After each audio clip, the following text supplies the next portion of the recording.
In this video, we'll be exploring the number line. It's a line that uses numbers to show where things are.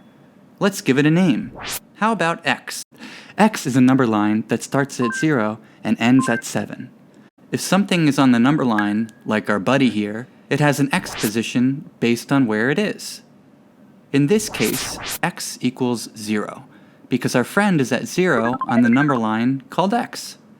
If our friend moved to another place on the number line, their x would change as well. Now, our friend's x equals 3. What is our friend's x position when they're over here?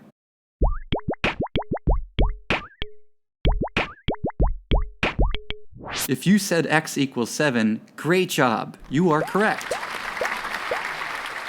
Not all number lines run from left to right.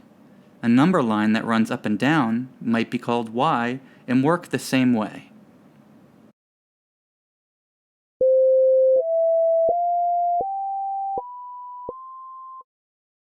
Thanks for joining MacInspires Explain the Number Line.